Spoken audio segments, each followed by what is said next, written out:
రాయలసీమ ఒకప్పుడు కరువు సీమ.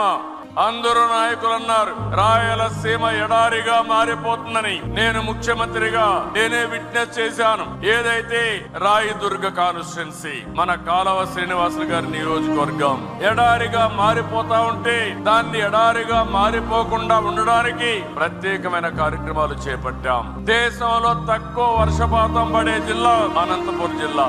అదే మరి రాయలసీమలో చాలా మంది ఆశలుకున్నారు. కానీ ఈ సందర్భంగా మనం గుర్తుపెట్టుకోవాలి, రాయలసీమ ఎడారి కానీనని శపథం చేసి రాయలసీమకు నీళ్లు తెచ్చిన వ్యక్తి నందమూరి తారక రామారావు గారు. Telugu Ganga, Handri Neeva, Nagari, Galeru, KC canal modernization కానీ ఇవన్నిటి కూడా శ్రీకారం చుట్టాడు. ఆ తర్వాత నేను వచ్చిన తర్వాత దీని మీద ప్రత్యేకమైన శ్రద్ధ పెట్టాం. రాయలసీమ రాళ్లసీమ కాదు, కానీయం రాయలసీమను రత్నాల సీమగా తయారు చేస్తామని చెప్పిన పార్టీ, చెప్పిన వ్యక్తి నేనేనని చెప్పి మీకు తెలియజేస్తున్నా.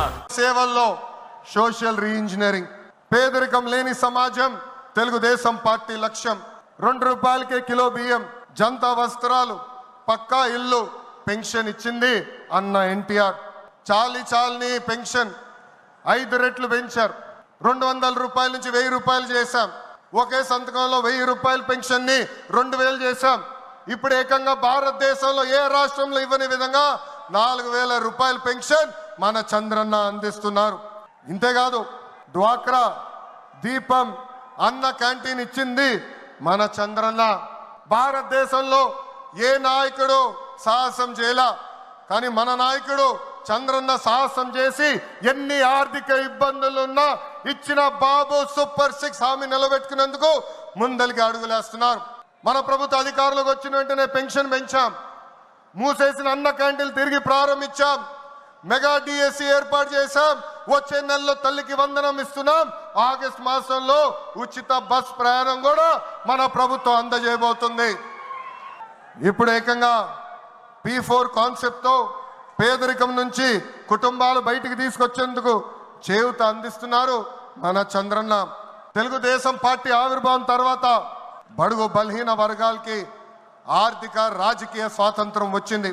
పార్టీకి పునాదిగా ఉన్న మన బీసీలకి ఏకంగా స్థానిక సంస్థల ఎన్నికల్లో 33% రిజర్వేషన్ అందించింది తెలుగుదేశం పార్టీ. అందరికీ ఆమోదంతో ఏకంగా వర్గీకరణ చేసింది కూడా తెలుగుదేశం పార్టీ.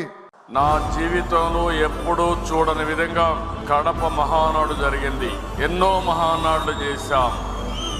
కడప మహానాడు అన్ని మహానాడుల కంటే ప్రత్యేకమని మరొకసారి మీ అందరికీ విజ్ఞప్తి చేస్తున్నారు.